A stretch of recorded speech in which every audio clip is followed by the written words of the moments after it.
자, 우리 세계관 두 번째 시간입니다. 오늘 기독교 세계관 나누려고 합니다. 우리는 하나님을 믿고 하나님의 말씀 성경을 믿잖아요. 이때 성경은 우리 삶의 모든 영역에서 진리입니다. 맞습니까? 네, 영원히 구원받는 한 부분만이 아니고 모든 삶의 영역에서 총체적 진리입니다. 이것을 복음의 포괄적 성격이라고 말합니다. 그런데 어떤 시점부터 어, 그 신앙을 종교를 사적 영역으로 집어넣고 기독교를 사적, 그러니까 우리 신앙을 사적 영역으로 집어넣고 그리고 공적 진리가 아니라고 이렇게 여기는 그런 풍토가 되어졌어요.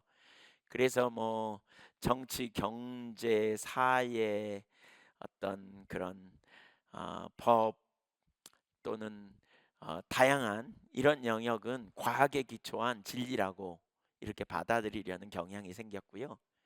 그 다음에 종교는 또는 개인의 취미처럼 이렇게 사적 진리로 몰아가려는 경향이 있어요. 최근에 그 어떤 텔레비에서 그 토론하는 그런 장면을 보니까 어떤 분이 신앙에 대한 얘기를 하니까, 과학자가 신앙에 대한, 종교를 무시하면 안 된다 이런 얘기를 하니까 어떤 그 정치하는 사람이 그거는 개인의 선호고 이렇게 표현하더라고요. 그것은 개인의 선호고, 정확하게 그 논리, 공적 진리와 사적 진리로 이층 구조로 만들어버린, 이게 이제 플라톤 이후에 이원론적인 사고가 오면서 이제 그 공적 진리와 사적 진리로 나누는 이런 일들이 오래전에 이루어졌고요. 이제 그것을 마치 진리인 것처럼 받아들이는 그런 풍토가 팽배되어 있어요. 이제 이런 부분들은 나중에 하나씩 더 살펴볼 텐데, 우리는 복음이 총체적 진리라고 믿잖아요. 맞죠? 예. 우리 교회에서만이 아니라 우리의 삶의 현장에서, 모든 영역에서 복음이 포괄적 성격이라고 말해요. 이 복음은 정말 너무나 놀라운 것이죠. 그래서 바울은 이렇게 설명합니다. 내가 복음을 부끄러워하지 아니하노니 이 복음은 모든 믿는 자에게 구원을 주신 하나님의 능력이 됨이라. 먼저는 헬라인에게요, 그리고 먼저는 유대인에게요, 그리고 헬라인에게로다. 여기 복음을 부끄러워하지 않다. 왜냐하면 복음을 구원을 주시는 능력이다. 그리고 그러면서 복음은 유대인뿐만 아니라 헬라인, 그러니까 유대인과 이방인을 얘기하는 거죠. 그러니까 한마디로 말하면 모든 세계 사람들에게 구원을 주신 하나님의 능력이다, 이렇게 표현하고 있어요. 그래서 우리가 복음이 곧 포괄적인 진리고 총체적 진리라는 걸 우리 그리스도인들이 먼저 아는 게 정말 중요하죠. 우리가 기독교 세계관을 공부해야 하는 주된 이유 중에 하나는, 그러니까 두 가지를 볼 수 있는데, 첫째는 복음에 대한 확신을 갖기 위해서예요. 그러니까 기독교 세계관을 공부하는 첫째 목표는 복음에 대한 확신을 갖기 위해서예요. 우리는 예수를 믿습니다. 그렇다면 우리는 사도 바울처럼 고백할 수 있어야 돼요. 예. 내가 복음을 부끄러워하지 않는다. 어떤 때 복음을 부끄러워합니까? 복음이 총체적 진리라고 믿지 못하게 되니까 복음을 부끄러워합니다. 왜그 다른 세계관을 가진 사람들은 복음을 총체적 진리로 받아들이지 못하거든요. 사실 바울은 누구였냐면 복음의 핍박자고, 이 복음을 예수를 믿는 자들을 잡아 가두는, 그리고 복음을 아주 미워하는 사람이었습니다. 그러나 그는 복음의 확신을 가지면서 완전히 달라졌습니다. 우리가 믿는 진리는 확실한 진리이고요, 그리고 진리는 우리를 자유케 합니다. 그러나 너무나 많은 사람들이 확신이 없어 흔들리고 혼돈에 빠질 때가 많습니다. 어쩌면 우리가 다른 세계관의 영향력 아래 있어서 그럴 수 있습니다. 그래서 성경적 세계관이 무엇인지를 우리가 열심히 공부해야 돼요. 그리고 성경적 세계관의 기초에서 우리 안에 이것이 영원 불변한 진리이고 총체적 진리라는 확신을 분명히 가질 때에 우리는 세상에서 그리스도인으로서 하나님 나라의 영광을 드러내며 살 수 있게 되는 것이죠. 예. 예수님은 너희는 세상의 소금이라, 너희는 세상의 빛이라 그랬어요. 예. 소금으로서의 역할을 감당해야 되는데 우리가 복음이 총체적 진리라는 걸 알지 못하면 우리는 세상과 구별된, 그러니까 이 세상은 이층 구조로 본다니까요. 예, 복음은 사적 진리로 바라보면서 복음에 의한 말을 얘기하면 인정하거나 받아들이지 않는 거죠. 한 예로 찰스 다인의 진화론 사고가 거의 정설처럼 받아들여지다가 지금은 많은 경우에 그 진화론의 허구성이 발견되고 오히려 그 진화를 대진화 소진화 이렇게 나누면서 그 진화론 대신 설계론, 그러니까 어떤 삶을 위해서 작은 변화는, 작은 어떤 진화는 있을 수 있지만 종이 변화되는 일은 불가능하다. 이건 뭐 증명 불가능한 일이라고 보지 않아요? 종이 변화되는, 예를 들면 고릴라가 사람이 된다? 이거는 증명될 수 있는 일이 아닌 거죠. 그래서 이런 종의 변화가 불가능하다는 사실을 많은 사람들이 알고 받아들임에도 불구하고, 예, 그래서 오히려 설계론이라 그러죠. 누군가가 설계했다는 거예요. 누군가의 설계에 의하여 창조되었다. 이렇게 보는 게 훨씬 더 옳다고 보는 그런 견해가 팽배되어 있음에도 상당히 많이 인정함에도 불구하고 진화론이 허구가 있다 이런 식의 발표를 거의 안 받아들이는 거죠. 이렇게 말하면 전혀 이해하지 못하고 받아들이기 어려운 그런 상황에 있어요. 우리가 세계관을 공부해야 될 중요한 한 가지 이유는 우리 자신이 성경적 확신을 갖는 거고요. 두 번째, 우리는 그 복음을 전해야 될 사명이 있거든요. 바울 사도가 내가 복음을 부끄러워하지 아니하노니 이 복음은 모든 믿는 자에게 구원을 주신 하나님의 능력이라 그러면서 이렇게 바울 사도는 복음 전하는 일에 힘썼죠. 그러나 우리가 복음을 전하는 것이 어려운데, 왜냐하면 사람들이 그들의 세계관으로 볼 때 어리석어 보이기 때문에 그래요. 그래서 고린도전서 1장 22절에 보면 어, 그 유대인은 표적을 구하고 헬라인은 지혜를 구한다. 그렇게 말하면서 그 23절에 보면 우리는 십자가에 못 박힌 그리스도를 전하니 유대인에게는 이 십자가가 거리끼는 것이고 이방인에게는 미련하게 보인다. 그들이 가진 세계관으로 볼 때 십자가에 하나님의 아들이 달려 죽는다, 이건 되게 미련해 보이고 이해할 수 없는 것으로 이해되는 그런 상황인 거죠. 이런 다양한 세계관을 가진 혹은 문화를 가진 사람들에게 복음을 전하기 위해서 우리는 세계관을 철저하게 공부해야 한다는 거예요. 왜냐하면 우리에게는 선교적 사명이 있기 때문에. 그런 문화에 가서 복음을 전할 때, 그러니까 우리가 먼저 세계관에 기초한, 성경적 세계관에 기초한 준비가 철저히 되어야 하는 거죠. 이를 위해 마이클 고인은 그런 표현을 하거든요. 이중 언어를 사용할 줄 알아야 된다, 이런 표현을 해요. 이중 언어라니까 한국어와 영어를 사용한다 이런 말이 아니라 뭐죠? 기독교 세계관에 기초하여 우리는 철저히 기독교 성경적 용어를 충분히 이해하고 받아들이고 성경적 그 의미가 뭔가를 이해할 뿐만이 아니라 이제 우리가 살고 있는 삶의 현장에서 예를 들면 뭐 의학 계통이다 뭐 그러면 그쪽 분야에 있는 어떤 철학 분야에 있으면 그 분야에 있는 그런 의미하는 과학 분야에 있으면 그 분야에 의미하는 언어를 충분히 이해하고 그 사상이 무엇인지를 충분히 이해하고 성경적인 세계관을 가지고 그 문화의 언어로 사람들에게 복음을 전할 수 있는 준비가 되어져야 된다라고 하는 거예요. 그러니까 예를 들면 우리가 성경 가지고 이야기해 안 통하잖아요. 성경 가지고 얘기해야 웃어버리잖아요. 그러니까 성경적인 원리를 가지고, 성경 똑같은 성경이 아니라 성경적 원리를 가지고 그 분야의 언어를 가지고 그 분야에서 복음을 증거할 수 있도록 준비되고 훈련되는 일이 너무 중요하다, 이런 표현을 해요. 그래서 우리가 세계관을 공부해야 될 이유라는 거예요. 마이클 고인이라고 하는 분이 쓴 교회의 소명에 보면 이런 얘기를 해요. 복음은 주목할 만하고 대담한 주장을 한다. 보편 역사의 목표가 역사 가운데 있는 한 유대인의 삶을 통해, 죽음을 통해 부활해서 드러났고 성취됐고 현존하게 되었다는 것이다. 그러니까 창조 세계의 목적과 의미가 한 유대인, 누굽니까? 예수 그리스도죠. 그분의 삶과 죽음과 부활에서 드러났고 성취됐고 현존하게 되었다. 분명히 그것은 사적 범주로 분류될 발표가 아니다. 오히려 그것은 세속적 선언이자 세속적인 세상을 향해 선언하는 것이고 공적인 진리라는 거예요. 모든 사람들에게 궁극적으로 중요한 핵심 메시지다라고 말해요. 하지만 하나님의 최종적인 말씀이 한 사람이라는 것을, 그 최종적인 메시지가 이 한 사람이라는 것. 근데 그 한 사람이 누구예요? 벌거벗겨지고 고문당하고 십자가에서 굴욕을 당한 사람이라는 것을, 그렇죠? 예, 대체 누가 믿을 수 있겠는가 이렇게 표현해요. 완전 문화적 시각에 의하면 이 메시지는 터무니없고 얼빠진 소리다.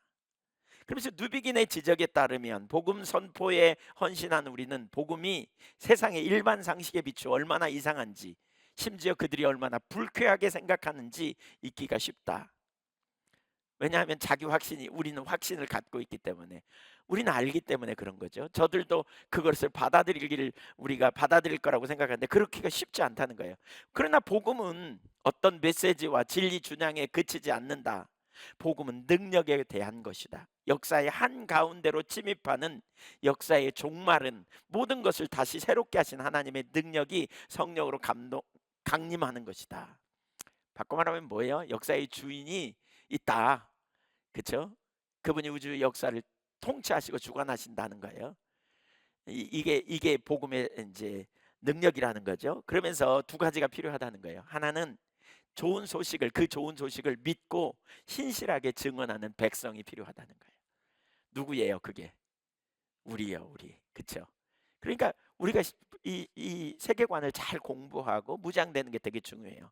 두 번째, 성령이 그들의 삶, 행위, 말을 통해 사람들을 회심으로 이끌도록 일하실 때만, 성령의 역사를 통해서만 이게 가능하다는 거예요. 하나님이 우리를 그 일로 부르셨어요. 근데 제가 세계관을 더 이렇게 자세히 살펴봐야 될 중요한 이유 중에 하나는 뭐냐면요, 세계관을 살펴보면서 느끼는 바는 많은 사람들이 세계관이 혼돈이 있어요. 세계관에 혼돈이 있어요. 그러니까 우리가 믿는, 이제 오늘 우리가 그 부분 살펴볼 건데요, 우리가 믿는 하나님, 그러면 하나님이 누구냐? 잘 몰라요. 예. 너무나 아이러니한 사실은 교회 처음 나오면 하나님에 대해서 물어봐야 돼요, 안 물어봐야 돼요? 물어봐야 될 것 같잖아요. 근데 처음 나오는 사람 중에 물어본 사람이 한 명도 없어요. 왜 그럴까요? 다 죄송합니다. 나름 하나님을 알고 있다고 생각하기 때문에 그래요. 나름 하나님을 알고 있다는 거예요. 한 번은 전에 섬기던 죽전교회에서 제가 거기 동네 사람들에게 복음을 전했어요. 예수 믿고 구원받고 천국 가고 하나님 주시는 그 피조물로서의 축복이 있다, 이런 얘기를 했어요. 그랬더니 우리도 하나님 믿어라고 그러더라고요. 깜짝 놀랐어요. 어디 교회 다니세요? 아니요, 절에 다니라고. 우리가 뭐 다른 사람 믿가니요? 다 하나님 믿죠. 다 하나님 믿어요.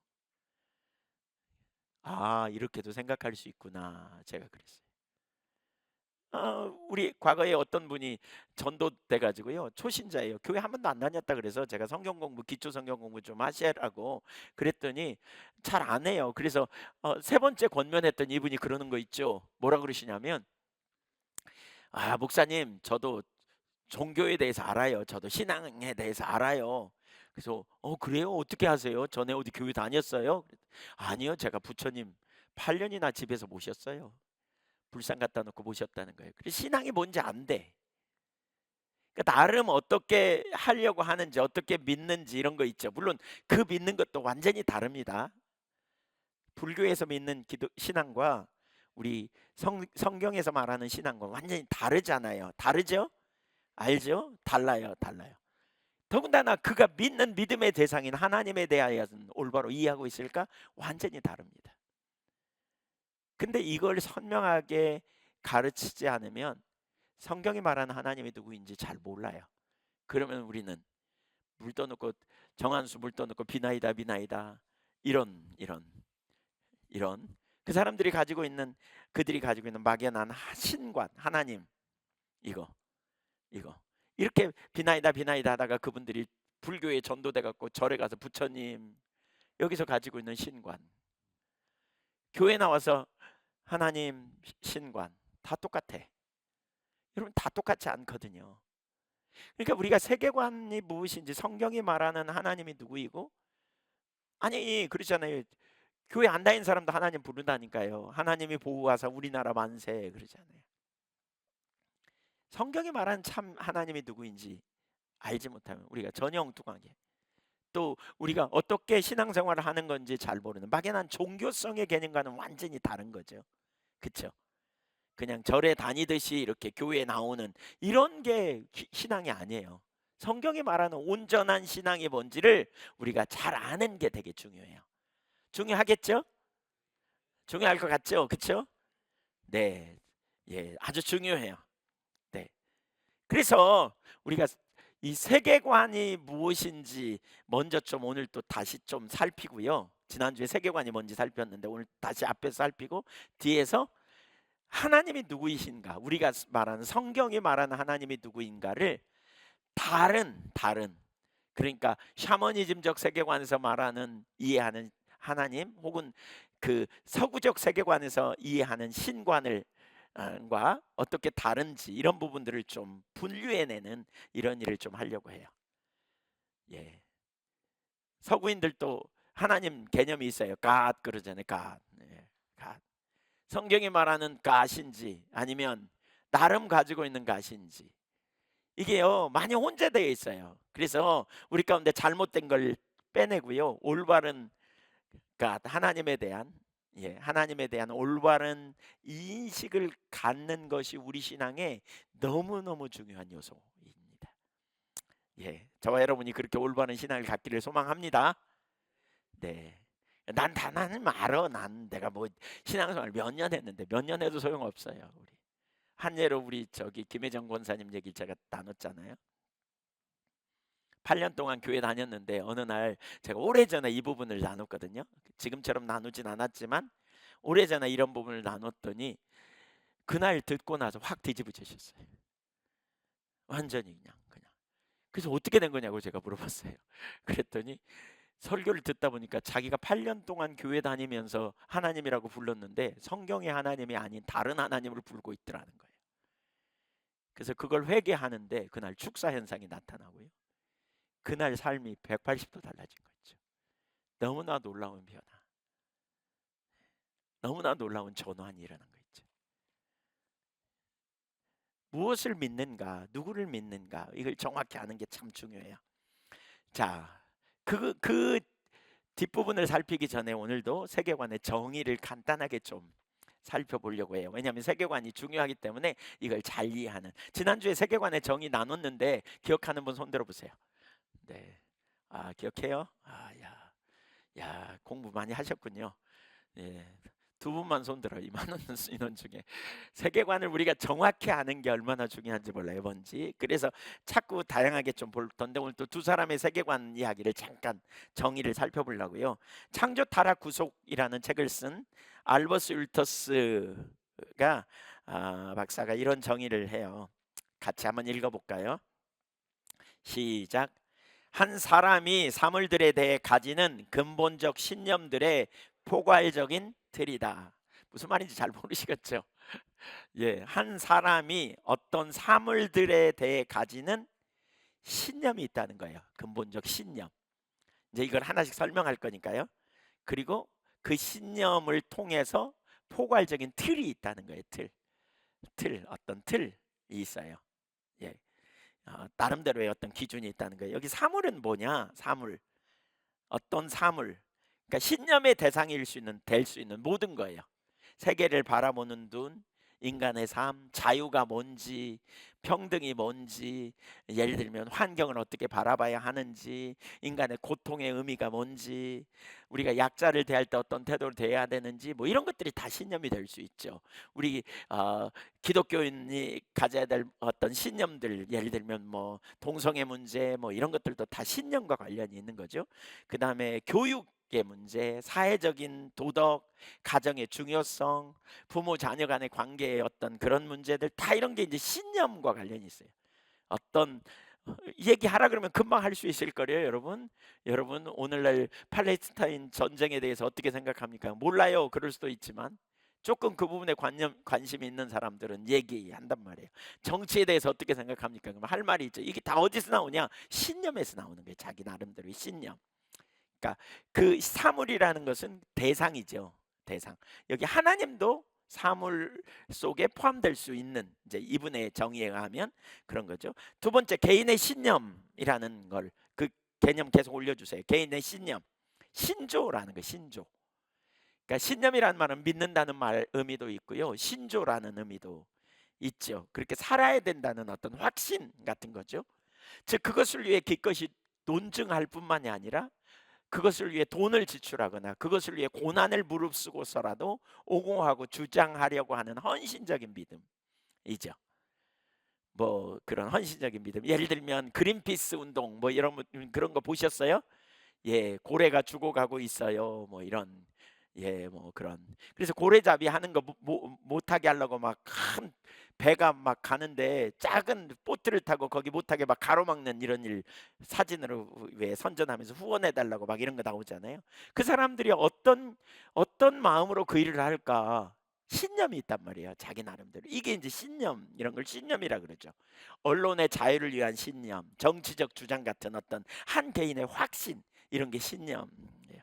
그 다음에 여기 뭐라 그랬어요? 사물에 대해 가지는 근본적 신념들로 이루어진 하나의 틀, 예, 포괄적인 틀이다. 그래서 이 신념은 작지 않고 상당히 틀이 넓고 포괄적인 틀을 만든다. 이 포괄적인 틀을 뭐라고 말하느냐? 가치체계다, 이렇게 표현해요. 가치체계. 그러니까 가치관이 여기서 나오는 거죠. 어떤 가치체계가 있어요. 그게 우선순위가 여기서 나오겠죠. 이 신념에 의하여 우선순위를 갖는 거죠. 신념에 의해서. 네, 제가 복음을 전하고 사역을 감당하는 게 너무 참 재밌고 또 소중하거든요. 예. 이 복음 전하고 말씀 전하는 게 얼마나 큰 특권인가. 사실 주일날 아침에 나오면서 그런 생각을 참 많이 해요. 야, 오늘 또 하나님 앞에 말씀을 들고 서서 하나님 말씀을 대언하는 일이 얼마나 참 가치 있고 소중한 일인가, 이런 생각을 하면서 너무 어떤 때는 이렇게 마음이 흥분이 됩니다. 예. 근데 어떤 경우에 다른 분들이 보면 아이고 목회하느라고 그냥 고생하네, 막 늦게까지 그냥 그러고 막 그냥 얼마나 힘들냐고 막 이렇게 말하거든요. 그럼 어떤 때는 이해가 잘 안 돼요. 이게 힘든 일보다는 이게 너무 신나고 너무 감사할 일이고, 이렇게. 그러니까 이게 뭐죠? 예를 들면 세계관에 달라요. 뭐가 가치 있느냐, 이런 거죠. 두 번째, 크레이그 바르톨로뮤와 마이클 고인 박사 두 명이 공저한 세계관은 이야기다라는 그 책을 봅니다. 세계관이란, 같이 읽어보죠. 시작. 세계관이란 공유된 큰 이야기 속에 배어 있는 기본 신념들을 명료화한 것인데, 그 신념들은 신앙의 결단에 뿌리를 두고 있으며 우리의 개인 생활과 공동 생활 전체를 빚어내고 방향을 결정한다. 네, 무슨 말인지 잘 모르시겠죠? 이제 하나씩 풀어서 제가 설명해 볼게요. 간단하게. 첫째로 뭐냐? 세계관은 모종의 큰 이야기에서 생겨난다는 거예요. 그러니까 우리가 살아가면서 어떤 기본적인 이야기가 있다는 거예요. 기본적인 틀. 그러니까 예를 들면 현대 과학을 신봉하고 살아가는 사람들은 138억 년 전에 빅뱅으로 시작하여 우주의 진화와 인간의 출현 쪽으로 나아가는 큰 이야기의 틀을 전제해요. 그러니까 세계가 어떻게 생겼냐? 138 정확히 뭐 그렇게 말하더라고요. 137억 9,900만 년 전에 플러스 마이너스 210만 년 뭐 이렇게 말하면서 그때에 빅뱅이 폭발이 일어나 가지고, 큰 폭발이 일어나서 그때 우주가 생성되고 우주의 진화와 인간의 출현이 되고, 그래서 인간이 진화해 가지고 변화돼서 달라졌다, 뭐 이런 얘기.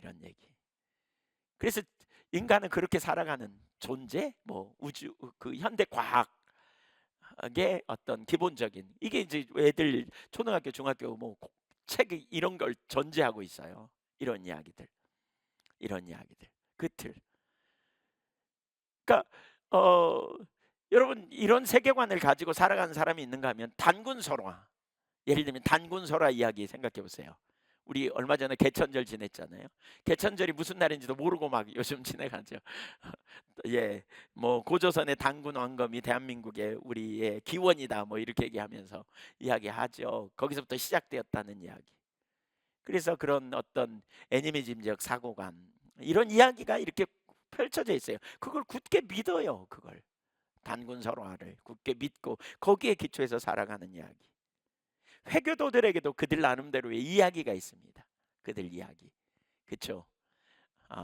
거기는 이제 아브라함까지는 믿는데 이삭이 아니고 이스마엘이 뭐 통해서 뭐가 되어졌다 이렇게 굳게 믿는 거죠. 이제 그들 나름대로 그 이야기를 따라 살아요. 그러나 우리는 성경 이야기를 따라 살아야 한다는 거죠. 우리가 그러니까 창조, 타락, 구속, 새하늘과 새 땅이라는 성경 이야기 속에서 인간을 하나님이 창조하셨다. 근데 타락했다. 하나님과 관계가 깨지고 그래서 그런 인간을 구속하기 위하여 하나님께서 역사하셨고 예수 그리스도께서 오셨고 그리고 예수 그리스도의 십자가와 부활의 사건을 통해서 부활은 뭐죠? 우리를 이제 새 하늘과 새 땅을 창조하는 새 창조의 역사를 이루는 그 일을 예수님이 이루신다. 그래서 우리는 그 일의 동역자로 하나님이 부르셨다. 그러므로 우리는 하나님이 의도하신 큰 이야기의 일부가 되므로 거기서 그 이야기에서 우리 삶의 의미와 비전을 발견해야 되는 거예요. 예. 우리의 비전이 어디서 찾아져야 되냐면 바로 이 큰 이야기, 성경 이야기에서 찾아지는 거예요. 그러니까 유물론적 세계관에 있는 사람은 유물론적 세계관의 기초에서 이야기를 삶의 의미를 찾아요. 예를 들면 돈을 많이 벌어야 돼 이렇게 생각하는 거예요. 돈이 최고 인생의 목적이야. 그것이 행복이라고 굳게 믿는 거죠.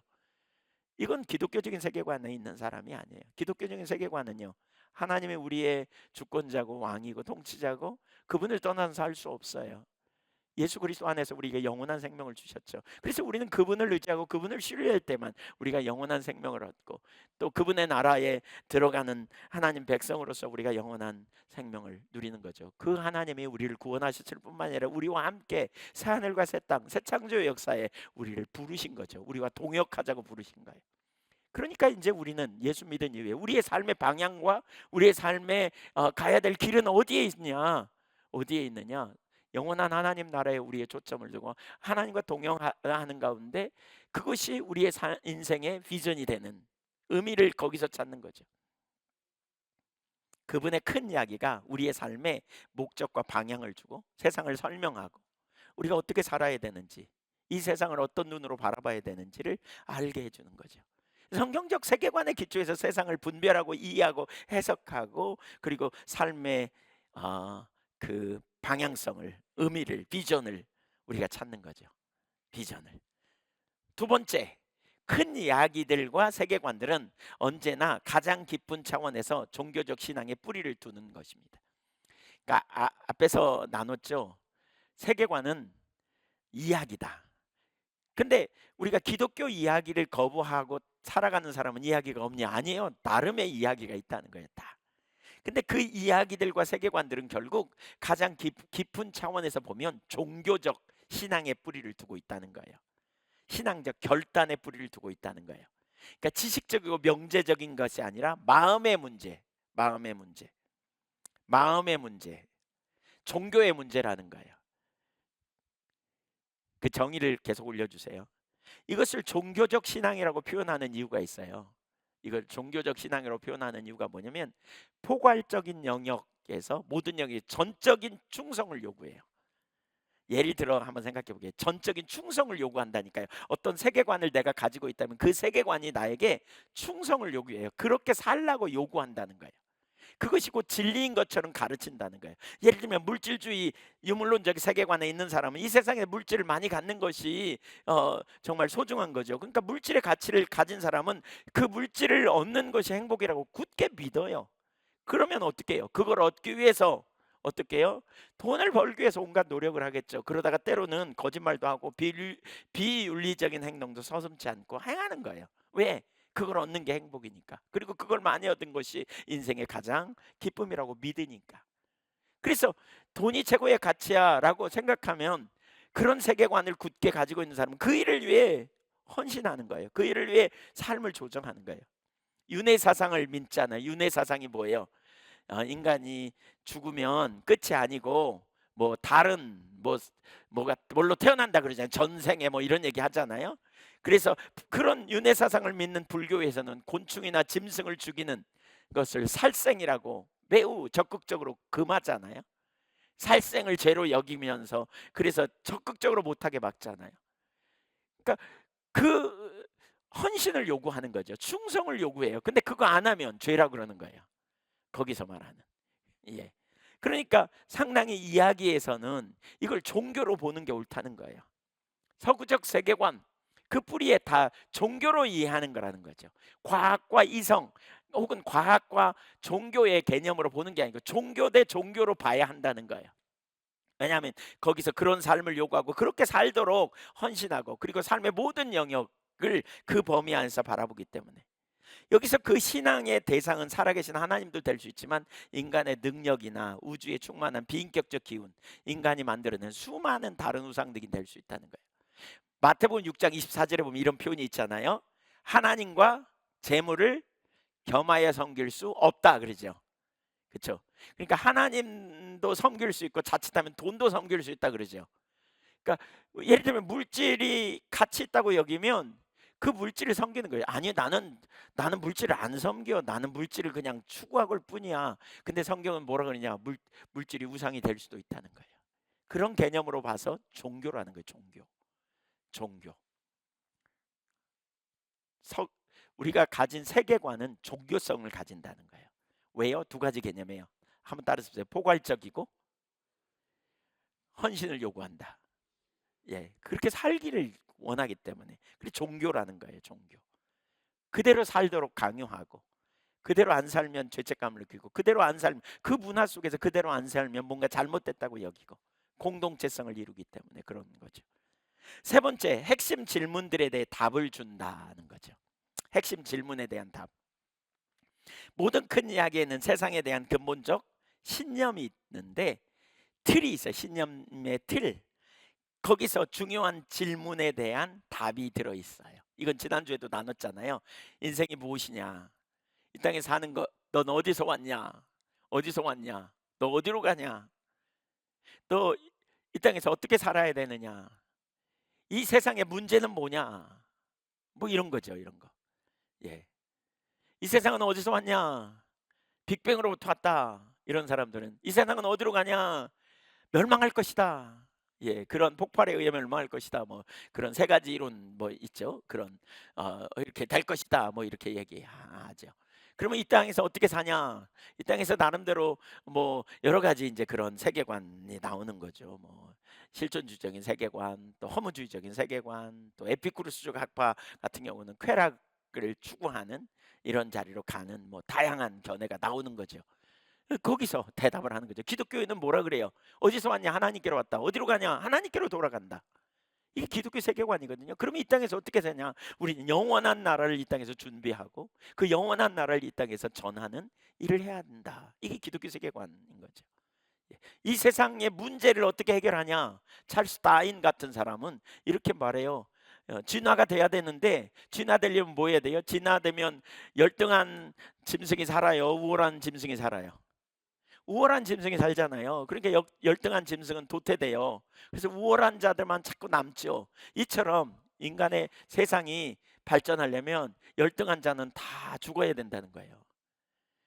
몸이 불편하면 죽어야 되고 머리가 안 좋으면 도태돼야 되고 그 열등한 사람만 살아남아야 된다는 거예요.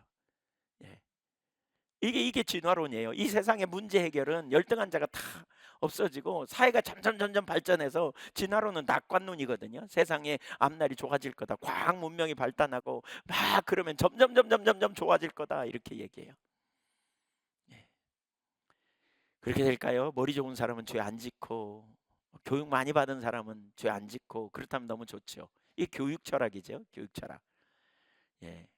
교육 철학의 사고 속에 그런 그런 영역이 있잖아요. 교육을 잘 시키면 변화될 거다. 뭐 이런. 근데 교육받기 전보다 교육받은 이후에 더 나쁜 짓을 많이 하는 사람들이 있네. 그러니까 교육 철학이 무너지죠. 그 분야에 그런 가설을 내놓았던 그런 게 무너지는 거죠, 지금. 그러니까 이 여기서 나타나는 그 현상 중에 역사 속에 그런 거 있잖아요. 아프리카 흑인들은 사람이 아니라고 막 취급해서 막 노예 취급하고, 또 아우슈츠 그 유대인 학살 사건 그 이유도 그런 거예요. 예, 열등한 사람은 도태돼야 된다 막 이런. 근데 기독교인은 다르게 봐요. 뭐예요? 인간 하나님의 형상이에요. 그래서 가치 있는 거예요. 소중한 거예요. 비록 약해? 약할지라도 그 존재가 소중한 존재인 거죠. 그러니까 해답이 여기서 나와요. 해답이 어떤 세계관을 가지고 있느냐예요. 예, 여기서 네 번째 세계관은 우리가 공유하는 특정한 이야기 속에 깊이 배어 있는 신념들이다. 신념이라고요. 어떤 그 자기가 가지고 있는 신념에서 뭐가 나와요? 신조가 나온다 그랬잖아요. 예, 그러니까 교육에 대한 믿음, 정치는 이렇게 가야 돼. 나는 이렇게 믿어. 뭐 예를 들면 나는 뭐 정치에 이렇게 돼야 돼. 그래가지고 오늘날 막 그냥 시끄럽잖아요. 예, 그런 기독교 세계 성경보다 사실 신앙보다 이데올로기가 더 올라가 버리는 너무나 심각한 문제가 있죠. 사실 세계관의 관점에서 우리가 봐야 되는데 거꾸로 되기가 쉬운, 성경이 뭘 말하고 있는지를 우리가 올바로 이해하고 보는 이런 자세가 우리에게 되게 중요하죠. 다섯 번째 세계관은 삶으로 드러난다. 세계관에 의해 산다 그 말이에요. 세계관, 신념이기 때문에 어떤 문제를 만나면 어떻게 선택하고 어떻게 생각하고 어떻게 말하고 할지를 결정하는 거예요. 어디서? 세계관에서. 내 속의 세계관. 그래서 우리의 삶을 지도해요. 그래서 기술적 기능이라고 표현하는데 세상이 어떤 것인가에 대한 시각을 줄 뿐만이 아니라 어떻게 살아야 하는지 길잡이 노릇도 해요. 그게 뭐냐? 규범적 기능이다. 세계관이 뭔지 좀 감이 잡히시죠 이제? 네, 안 보이세요? 네, 참. 그림 좀 한번 올려줘 보세요. 그거 먼저 봐야 되겠다. 그림. 네, 자, 이게 영국 런던 히드로 공항에 있던 그 찍혔던 사진, 찍어 있는 사진이라 그래요. 자, 머리를 빡빡 깎은 사람 세 사람이 있어요. 머리를 깎은 사람을 볼 때 세 사람, 그러니까 세 가지 의견을 나올 수 있다는 거예요. 첫 번째는 뭐냐? 저 사람은 멋있다고 저렇게 머리를 깎았나 보다 생각한다는 거예요. 머리 빡빡 깎는 것을 멋으로 생각한가 보다, 스타일인 거죠. 두 번째는 머리 빡빡 깎은 것을 보고 저 사람은 군인이구나 이렇게 생각한다. 군인인가 보구나. 세 번째 사람은 저 사람은 암에 걸려 가지고 지금 항암하느라고 머리가 다 빠져버렸구나 이렇게 생각할 수 있는 거예요. 예. 여러분 머리 빡빡 깎은 사람을 보면 누가 생각나요? 제 4의 인물이 생각날 수도 있어. 누구요? 스님이 생각날 수도 있어. 예. 그러니까 저 사람은 스님인가? 그렇죠. 아니면 요즘은 이렇게 판단하죠. 저 사람은 머리가 많이 빠져가지고 대머리여가지고 아예 그냥 싹 밀어버렸구나 이렇게 생각할 수도 있어요. 이게 왜 그러느냐? 그러니까 세계관에 따라 다르게 보는 거죠. 나름대로의 그러한 관점을 갖는 거죠. 어떻게 바라보느냐? 또 다른 그림 한번 보여주실래요? 어린 아이가 네 명이 있죠. 여기 흑인도 있고 뭐 백인도 있고 동양인도 있고 그렇습니다. 뒷모습은 앞모습은 안 보이지만 그렇습니다. 지금 머리 색깔로만 약간 표현해놨는데 각기 다른 문화와 다른 지역에서 사는 내 아이가 지구를 바라보는데 어떤 눈으로 바라보느냐라는 거예요. 각기 다 다를 수 있다는 거예요. 이게 어떤 시각으로 보느냐, 이 차이가 있다는 거예요. 그 다음 그림 한번 넣어주세요. 예, 이런 그림이 현미경으로 돋보기로 보는 거예요. 거기 나온 그림들이 있죠. 여기 이름들 뉴에이지, 마르크스 레닌주의, 세속적 인본주의, 이슬람교, 포스모더니즘, 다양한 관점으로 본다는 거예요. 세상을 해석해 가는 거예요. 그리고 그렇게 믿어. 이게 신념이야. 나는 세상은 포스트 모더니즘적으로 봐야 된다고 봐. 그러니까 내 맘대로 살아도 돼. 뭐 이렇게 보는 거죠. 어떤 사람은 유교적 세계관이야. 아니야. 우리는 그 뭐죠? 붕우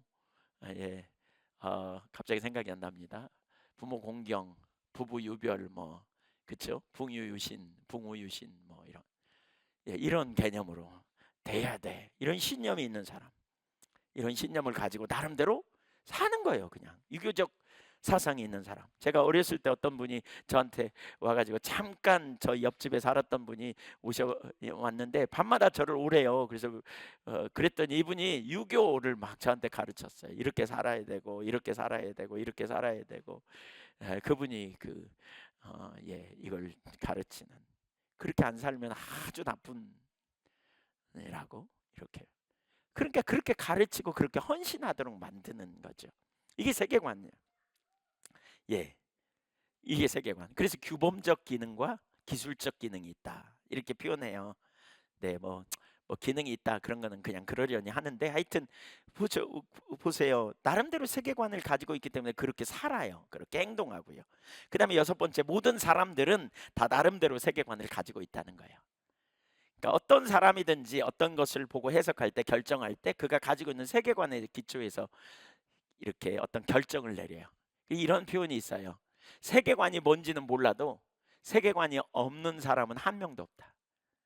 세계관이 무엇인지 모르는 사람은 많지만 아는 사람은 별로 없어도 세계관 안 가지고 사는 사람은 한 명도 없다. 다 우리는 세계관을 가지고 있다는 거예요. 나름의 이야기. 근데 그게 뭐라? 종교처럼 포괄적이고 또 헌신을 요구한다 그랬죠. 그리고 그 세계관에는 질문에 답한다. 세계관은 신념들이다.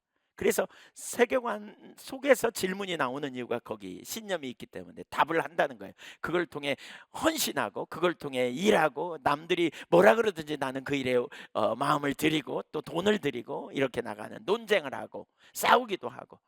그래서 세계관은 삶으로 드러나는 거예요. 세계관은 우리가 생각하고 말하고 행동하고 어떻게 살아야 되는지를 보여주고, 마지막 세계관은 나름대로 다 모든 사람이 세계관을 가지고 있다. 예, 모든 사람이 세계관을 가졌다. 그래서 인생과 세상과 인생에 대한 근본 신념들을 뭐라 그러냐? 로이 클라우저 박사는 그런 표현을 해요. 지표면 비트 지각판과 같다 이렇게 표현해요. 가장 지표면 못해 지각판과 같다는 거예요. 세계관이 눈에 보이지 않지만 영향력은 막강함. 이런 표현을 해요. 그래서 어마어마한 영향력이 있다. 우리의 세계관을 잘 볼 필요가 있어요. 맞아요. 우리의 세계관이 성경적 세계관이 되어져야 우리는 신실한 그리스도인으로 살 수 있어요. 우리의 세계관이 성경적 세계관이 되어야 우리는 그리스도인으로서 진리로 자유케 돼요. 우리는 능력 있는 삶을 살게 돼요. 성경적 세계관을 가질 수 있기를 소망합니다. 기독교 세계관이 무엇인지 먼저 살펴보려고 그래요. 다른 세계관도 이제 비교해서 살펴볼 거거든요. 이 세계관을 공부하는 목적 중에 하나가 우리가 성경적 세계관을 올바로 갖는 거라 그랬잖아요. 근데 그러려면 뭐가 있어요? 잘못된 세계관을 우리가 가지고 있다면 거기서부터 돌아서야 돼요. 여러분이 하나님을 믿고, 여러분 하나님 믿으시죠? 성경이 진리라고 믿으세요? 그렇다면 성경에 기초한 세계관을 우리는 가져야 된다니까요. 성경의 세계관 기초한 성경에 기초한 세계관을 가져야 돼요. 그래야 살고 분별력도 가질 수 있어요. 자, 오늘은 그 중에 하나님, 성경에서 성경적 세계관, 기독교 세계관, 하나님이 누구인가에 대해서 살펴보려고 그래요. 기독교 세계관과 현대사상이라는 그 제임스 사이어의 책을 제가 보고 그걸 나름대로 요약하고요. 그 부분을 좀 더 정리해 보려고 해요. 하나님이 누구이신가? 첫째, 하나님이 누구이신가? 한번 거기 올려줘 보세요. 한번 읽어보죠. 시작. 무한하시고 삼위의 인격이시며 초월적이고 내재적이며 전지하시고 주권자이시며 선이시다. 하나님을 다른 하나님, 이 개념이 아닌 다른 개념으로 가지고 있다면 우리 문제가 있어요. 하나님을 올바로 이해해야 돼요. 하나님을 올바로. 자, 지금부터 조시면 안 돼. 이제 하나님이 누군지 이제 잘 알아야 돼요. 그리고 내가 생각하는 하나님 뭐 다른데? 이러면 이제 여러분 뒷조사 해봐야 돼. 이제 그리고 회개하고 이제 달라져야 돼요. 아셨죠? 하나님은 무한하시고 삼위의 인격이시며 초월적이고 내재적이며 전지하시고 주권적이며 선이시다. 그런데 6가지죠. 하나씩 보겠습니다. 첫째, 하나님은 무한하신 분입니다. 무한하십니다. 예. 그러니까 무한하시다는 말은 뭐냐? 인간의 어떤 측정이나 범위도 뛰어넘는 분이라는 얘기예요.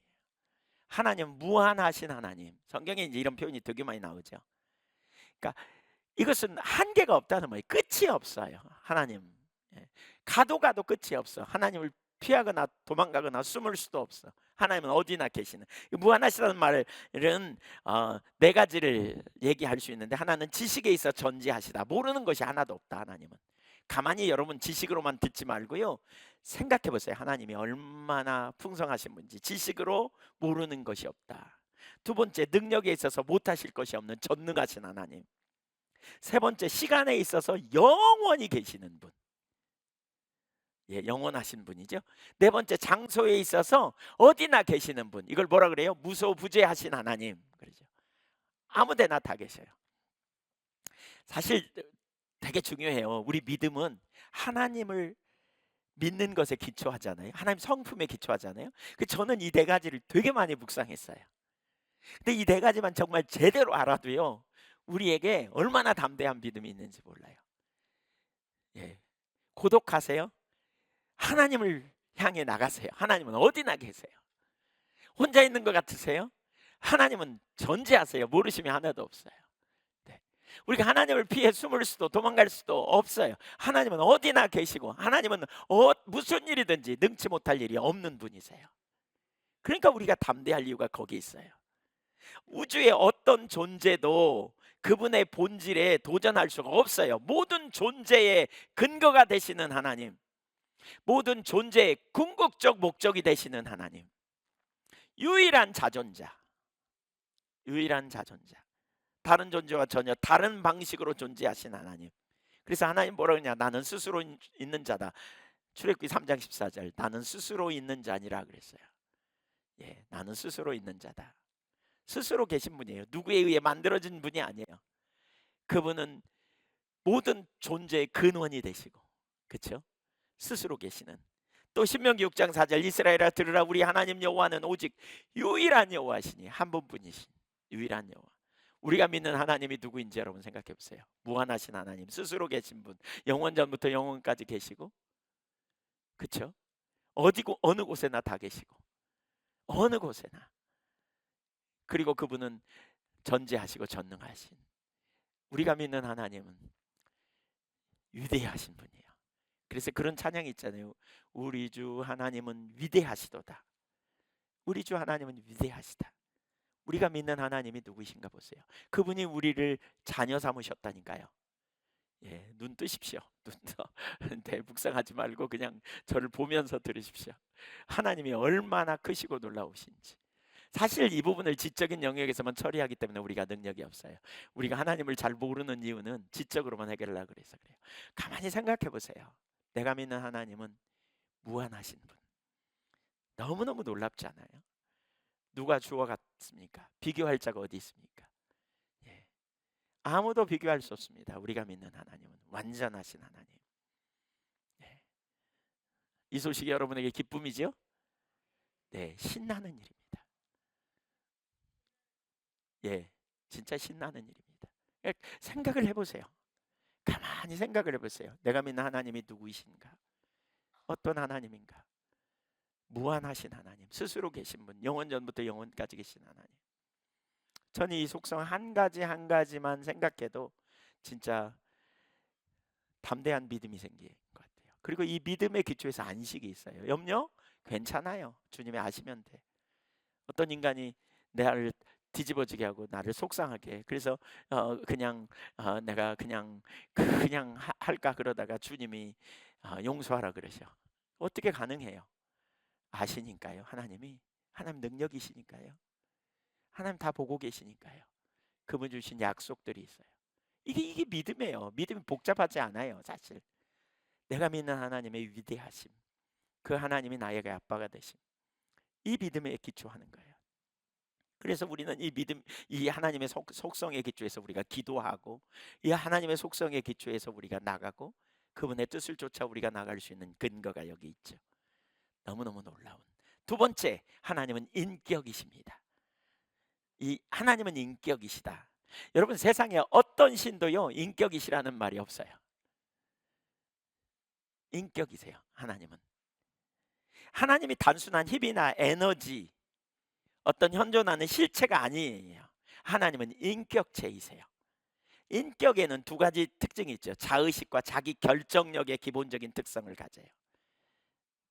그러니까 자기가 존재한다는 것을 아시고 자기 결정력을 가지셔서 생각하시고 행동하시는 거죠. 예, 행동하시는. 그래서 때로는 말씀하시고 때로는 우리를 인도해 주시고 때로는 돌보시는 거, 이거 다 인격적 자기 결정력에서 나온 하나님의 그 성품에서 나온 거죠. 놀라운 사실은 우리의 인격이 그분에게서 나왔어요. 그래서 그분은 인격적 속성, 지성, 그러니까 지성, 감정, 의지, 지성이 있어요. 하나님 모르심이 아무것도 없어요. 하나님은 우리를 아세요. 그렇죠? 모태에서부터 우리를 창조하셨기 때문에. 그 다음에 감정이 있어요. 사랑하세요. 그렇죠? 때로는 질투하시는 감정이 있어요. 그 다음에 하나님 뭐예요? 의지를 가지고 행동하시는 분이세요. 예, 의지를 가지고 우리를 돌보시기 위해서 역사하신 하나님이시잖아요. 그뿐만이 아니라 인격적 특징을 가지셨어요. 이 인격적 특징 아까 나눴죠? 자신이 존재한다는 것을 아시고 자기 결정력을 가지고 행동하시는, 말씀하시는. 근데 하나님은 삼위의 인격이시다 이렇게 표현해요. 삼위의 인격, 그게 무슨 얘기예요? 성부, 성자, 성령 세 위격인데 한 분이라는 거예요. 이걸 잘 이해해야 돼. 이게 삼위일체를 이해하는 건데 세 분의 신이라는 말이 아니에요. 또 세 양태, 양태란 말은 무슨 얘기냐면, 이걸 좀 쉽게 설명해 주면 좋은데 이런 거예요. 제가 저희 집에서 제 아내가 저를 부를 때 뭐라고 그래요? 여보 뭐 그러든지 뭐 이렇게 부르겠죠. 남편이라고 부르겠죠. 저희 아이들은요 저를 부를 때 아빠 그러죠. 여러분은 저를 부를 때 예, 이렇게 한 사람인데 어디에 있을 때는 이렇게 부르고 어디에 있을 때는 이렇게 부르고 어디에 있을 때는 이렇게 부르고, 이게 양태론이에요. 이건 성경적이지 않아요. 이게 삼위일체가 아니에요. 삼위일체는 세 위격, 바꿔 말하자면 세 인격이 있으세요. 성부, 성자, 성령님이 인격을 가지셨어요. 인격을 각기 지성과 감정과 의지를 가지셨어요. 성부 하나님이 그랬고요. 성자 하나님이 그러셨어요. 성자 하나님이 하나님의 모든 것을 아시는, 그렇죠? 또 뭐죠? 성자 하나님은 뭐예요? 감정이 있어요. 사람들을 사랑하시고, 그렇죠? 또 의지를 가지셨죠. 성령 하나님도 마찬가지예요. 이 세 위격이 한 분이라는 거예요. 그러니까 이건 신비예요. 이건 잘 이해할 수 있기가 쉽지 않아요. 근데 이 세 위격이신 성삼위 하나님께서 서로 교제를 통해서, 상호 친교를 통해서 그 교제를 나누는 인격적 본질을 갖고 계시는 분이세요. 삼위일체 하나님. 이게 이제 성경에 나와요. 이걸 어떻게 논리적으로 설명하기가 쉽지 않은 겁니다. 이건. 그러나 믿음으로 성경이 그렇게 말하고 있기 때문에 우리가 받아들이는 거죠. 하나님이 인격적인 분이시기 때문에 사람들이 인격적인 방법으로 주님과 교제할 수 있어요. 그러므로 하나님을 안다는 것은 그분이 존재하신다는 사실 이상을 아는 거예요. 즉 그를 알되 우리 형제나 아버지처럼 그렇게 하나님을 알고 우리는 그분의 음성을 듣고 그분의 인도를 받고 그분의 돌보심을 경험하는 삶을 우리는 이 땅에 살고, 우리는 그분에게 기도하면서 응답을 기대하고 또 적극적으로 그분의 인도를 우리는 구하며 나가는 것이 우리 기독교 신앙이에요. 우리가 믿는 하나님이 그래요. 근데 샤머니즘적 세계관, 다시 다른 세계관 얘기해 볼까요? 샤머니즘적 세계관의 뿌리는 우리의 한 형태는 뭐예요? 옛날에 우리 조상님들이 장독대에다 물 떠놓고 비나이다 비나이다 누구에게? 천지신명께 비나이다 그러잖아요. 그렇죠? 천지신명께 비나이다. 근데 이건 천지신명은 인격체예요 아니에요? 아니에요. 인격체고 뭐가 몰라요. 그냥 이런 사람 혹시 보셨어요? 천지신명께 비나이다, 내가 당신을 알기 원합니다, 당신의 영광을 위해 살기를 원합니다, 이런 사람 한 명도 없어요. 자, 눈을 뜨세요. 이제 중요한 얘기니까 눈을 뜨세요. 저를 보셔야 돼요. 네. 네. 오늘 교회 나오면서 하나님을 그렇게 믿는 경우가 있어요. 샤머니즘적 세계관에서 믿는 신, 그냥 막연한 그 신을 향해서 뭘 가지고 가요? 공을 들여야 돼. 정성을 들여야 돼. 애니미즘적 세계관, 이게 우리나라만 있는 게 아니고 세계적으로 이런 거 있죠. 그래서 뭔가 신에게 뭔가 바치고 뇌물을 바치고 뭔가 그래야 나를 잘 얻는, 그래서 내가 정성을 들이면 복 받는, 이런 개념으로 자꾸 이해하거든요. 예. 그저 멀리 있는 어떤 힘, 그리고 그걸 잘하면 내가 도움을 얻고 뭔가 복을 얻고, 이런 신으로 생각하는, 이게 샤머니즘적 세계관이에요. 샤머니즘적 세계관. 기독교의 하나님은요, 친히 육신을 입고 오셔서 우리에게 하나님 노릇하시고 우리를 이끌으셔서 우리의 아빠가 되시는 하나님, 인격제 되신 하나님이라니까요. 그냥 공을 들여서 복을 받는 이런 게 아니에요. 해교도의 그런 신앙, 불교도의 신앙도 비슷한 경영인데, 사실 우리 거기도 인격적인 관계가 아니에요. 회교도의 신이 인격적 신이냐? 아니에요. 인간이 죽을 고생해가지고 뭔가 찾아가서 구원을 얻으려고 노력하는 거지. 그러면 뭔가 복이 떨어지듯이 오는. 기독교의 세계관에서, 우리 성경적 세계관에서 하나님은 인격체이신 하나님이고, 우리는 그분의 음성을 듣고 우리는 그분의 인도를 따르고 그분의 길을 따라가고, 이게 기독교의 세계관이에요. 성경적 세계관. 우리가 믿는 하나님은 바로 그런 하나님. 왜 막 그러잖아요. 막 절에 가서 공드리고, 막 교회 뭐 저기 어디죠, 점쟁이 찾아가서 막 공드리고, 그런 뭔가 복 받고 잘 되고, 막 이런 개념을 우리가 갖기 쉬운데, 기독교의 세계관은요 전혀 다른 거죠. 그분의 인격체세요.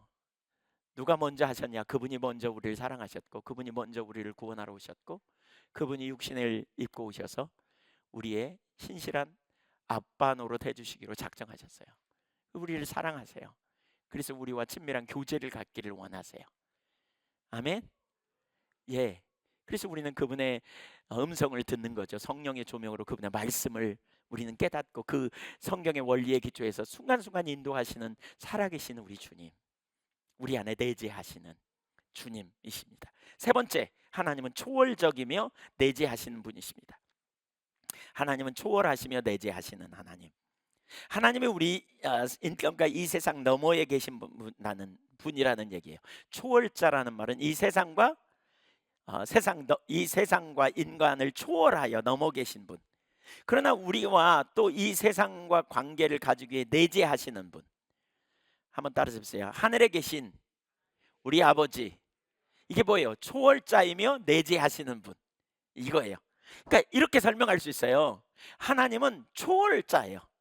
우주 바깥에 계세요. 그러나 동시에 그 하나님이 인간을 사랑하셔서 인간을 구원하기 위해 인간의 형태로 육신을 입고 오셨어요. 우리를 위해 십자가에 달려 죽으시고요. 우리에게 영원한 생명을 주셨잖아요. 부활하시고 또 성령으로 우리 안에 내주하셨어요. 그래서 초월자이며 내재하시는 하나님, 이런 신관도 기독교밖에 없어요. 한번 따라해주세요. 초월자이며 내재하신다. 이게 무슨 의미인지 아세요? 이게 어떤 일이 벌어집니까? 기독교의 구원관을 볼 수 있어요. 구원관. 다른 종교의 구원관은 뭐냐? 자기 노력을 통해서 구원을 얻으려는 자리로 가는 거예요. 자력구원이죠. 자력구원. 힌두교, 해교, 불교 이런 데는 돌을 많이 닦아서, 윤회가 있다 그랬잖아요. 윤회.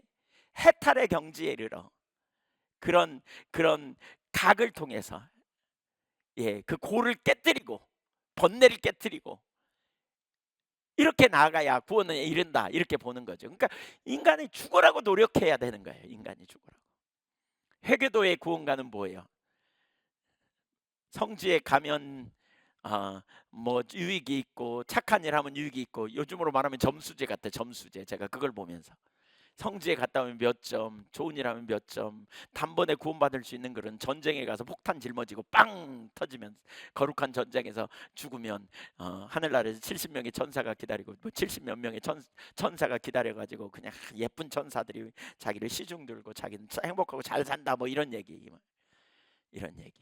그러니까 그 이야기의 기초에서 그렇게 행동하고 그렇게 가는 거죠. 이런 바탕으로.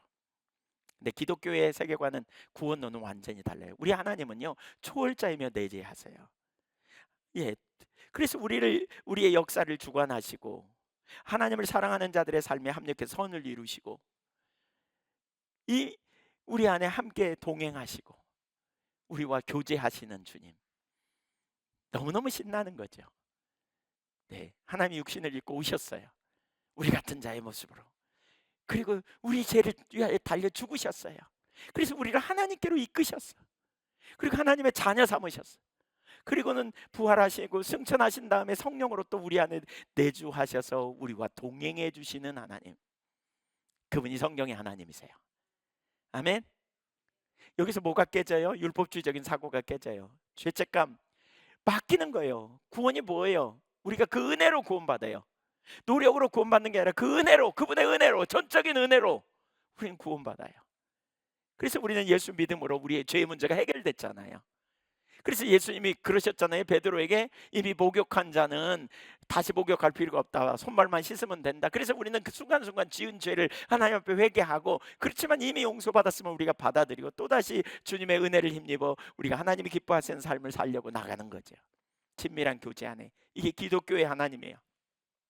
교회 나와서 그냥 앉아있으면 되는 거가 아니에요. 인격체이신 하나님과 그래서 만남이 있는 하나님을 알기를 구하는, 하나님은 우리에게 예배당에 와 있는 걸 원하는 게 아니고요. 하나님은 우리에게 물질을 원하는 게 아니고요. 하나님은 우리에게 헌신을 원하는 게 아니고요. 하나님은 여러분을 원하세요. 내가 너와 친밀한 교제 가운데 있기를 원해. 네가 나를 알고 네가 나를 사랑하기를 원해. 이게 하나님의 마음이에요. 이게 하나님의 마음. 그래서 예배당에 왔다 갔다 하고 이 다음에 천국에 자동으로 가냐? 아니에요, 여러분. 그거 아니에요. 내가 좀 공을 들였다고 뭐 이 다음에 뭐가 되냐? 아니에요. 자녀가 축복받고 이거 아니에요. 인격자 되신 하나님을 알고 하나님의 음성을 듣기 원하고 말씀을 따라 우리 삶을 조정하고 나아가야 돼요. 여기에 생명이 넘쳐요. 여기에 능력이 있어요. 초월자이며 동시에 내재하시는 분, 이건 어마어마한 일이에요. 샤머니즘적 세계관과 완전히 달라요.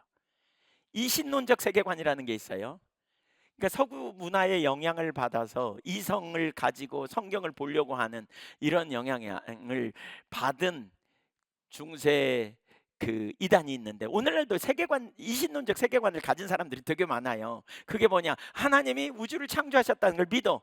그리고 하나님이 정말 살아계심도 믿어. 인격체라는 사실도 알아. 근데 나와 현재적으로 교류하는 하나님은 아니야.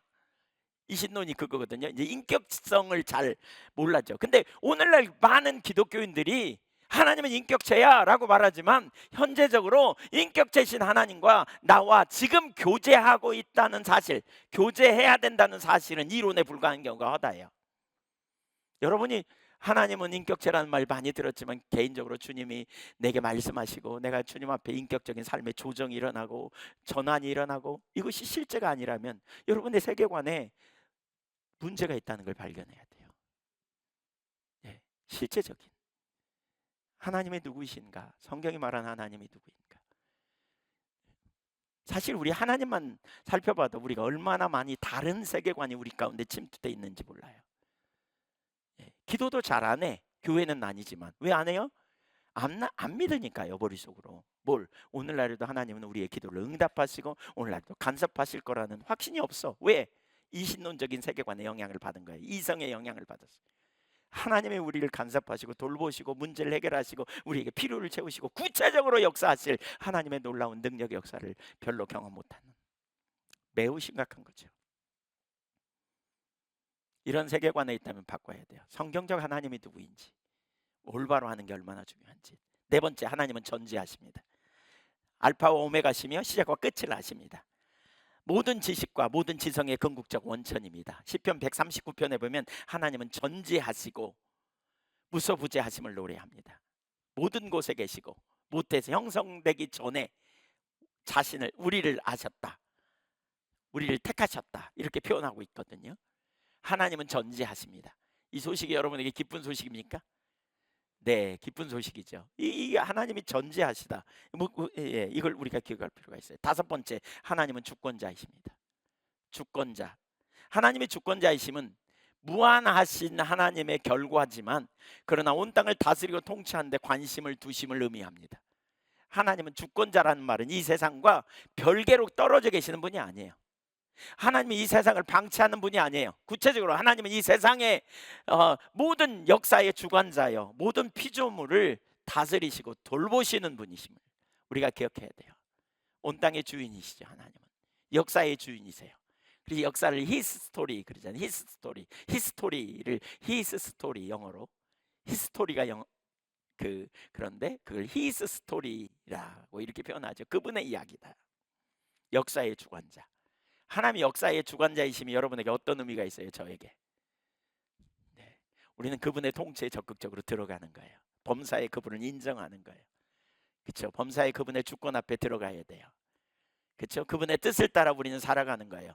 이게 인격적 하나님, 초월자이며 내재하시고 우리를 통치하시는 하나님 앞에, 전지하시는 하나님 앞에 대한 우리의 도리적인 반응인 거죠.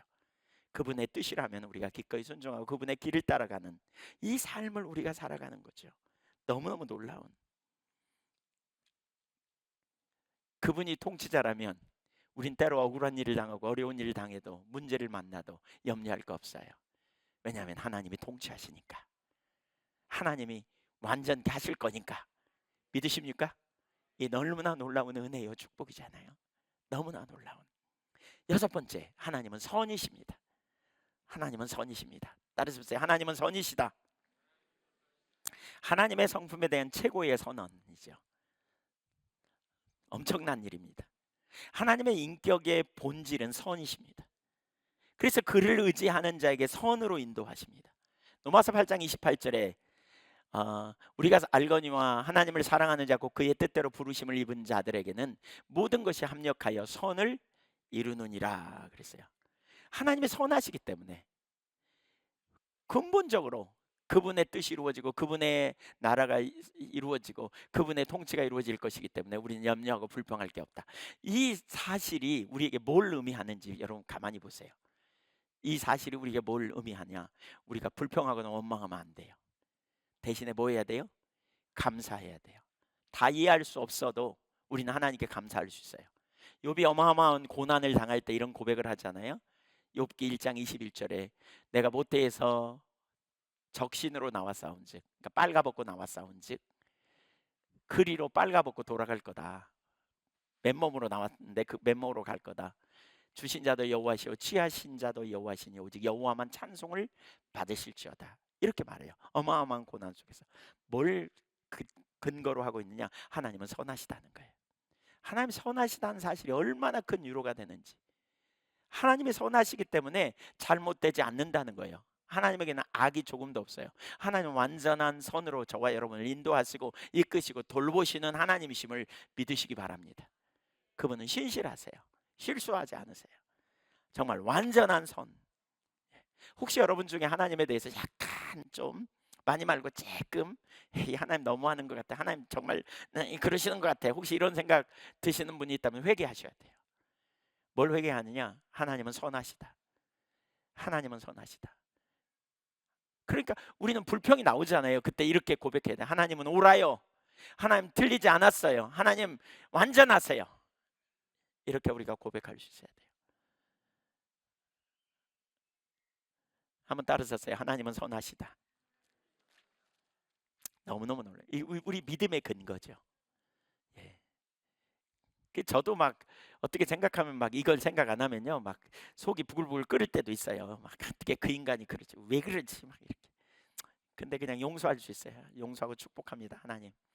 하나님의 합력의 선을 이루실 걸 신뢰합니다. 하나님 그 사람 잘 되게 해주세요. 축복합니다. 예. 그리고 전 주님 기뻐하시는 기준대로 설레요. 세상에서 보면 바보같이 보일 수도 있지만요, 근데 하나님이 선하시기 때문에 기필코 승리를 이루어내세요.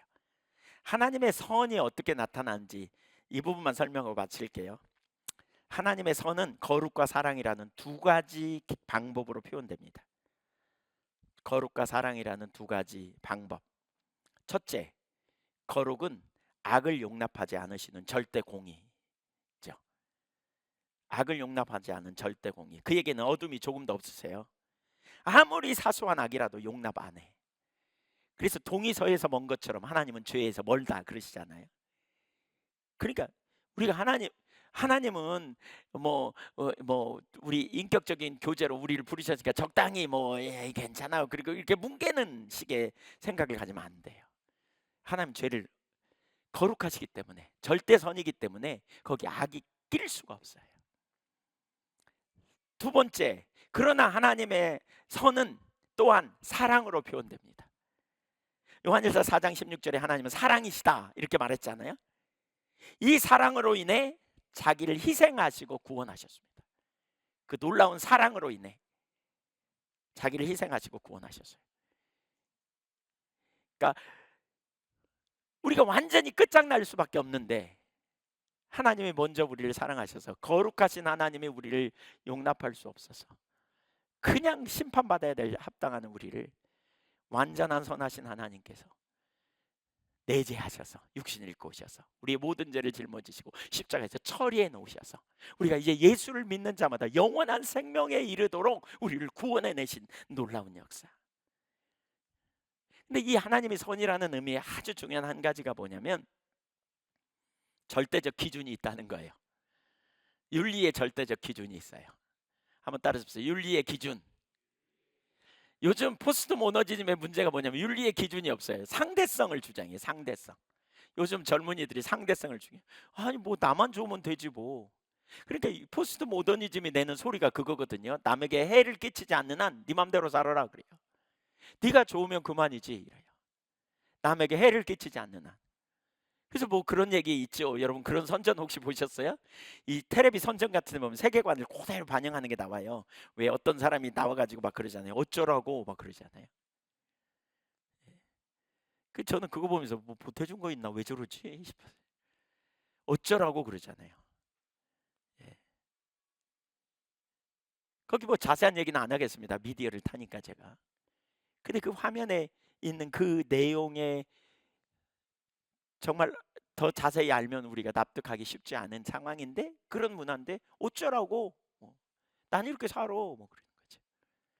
이게 이 시대를 표방하는 대표적인 그 광고 멘트 중에 하나가 아닌가 싶어요. 사조를 담는 젊은이들이 그런 거죠. 어쩌라고 뭐 내 맘대로 하는데 이런 사고를 막 키워냈잖아요. 이런 사고가 거기다가 뭐예요? 예, 뭐 인권 이런 거 강조하다 보니까 애들이 학교에서 통제가 안 되는 거예요. 예, 어쩌라고요? 뭐 이런 거죠. 포스트 모더니즘 사고에 기초해가지고 막 나가면서 이런 문화가 아주 그냥 만연되어 가요. 점점 급속도로 변화되고 있어요. 상대적 도덕인 거죠. 상대적 윤리예요. 예, 절대 윤리가 아니라 그래요. 그래서 동성애 문제 얘기하면 왜 남의 그 사생활을 갖고 시비 거냐 이렇게 나오는 거죠. 그것이 잘못됐다고 말하면 그 동성애법 같은데 이제 그거 차별금지법이 그런 거거든요. 그거 잘못됐다고 말하면 이제 그거 가지고 이제 걸겠다는 거예요.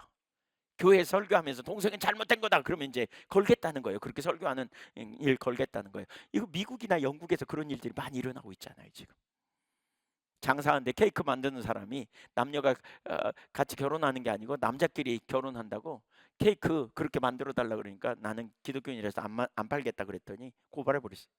그러니까 어마어마한 벌금이 맞았어요. 그러니까 그걸 이제 법적으로 싸워가지고 이제 결국 돈은 안 냈다 그러긴 하던데 이런 일들이 막 벌어지고 있는 거예요. 왜 그러냐? 그게 절대 기준이 없어져서 그래요. 하나님의 선이라는 말은 무슨 의미냐? 하나님이 우리의 기준이 되신다는 거죠. 그런데 주님이 그 기준 가운데서 우리를 법으로 대하지 않고 사랑으로 대하시기 위해서 십자가를 지시고 모든 죄를 완전히 깨끗게 하신 그 은혜, 피조물을 향한 사랑, 이것이 저와 여러분을 위한 완전한 사랑이에요. 하나님이 누구라고요? 다시 올려줘 보세요. 하나님이 누구시니 거기 올려줘 보세요. 왜 우리가 세계관을 공부해야 되는지 여러분 두 가지 목표 언급했잖아요. 세계관 왜 공부해요? 세계관의 기초에서 확신을 가져야 돼요. 그뿐만 아니라 세계관이 왜 중요하다고요?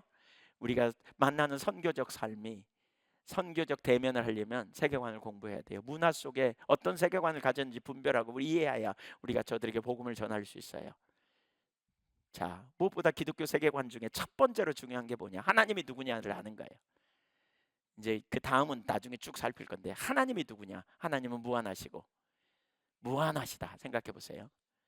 삼위의 인격이시고 초월적이고 내재적이며 전지하시고 주권자이시며 선하신 분입니다.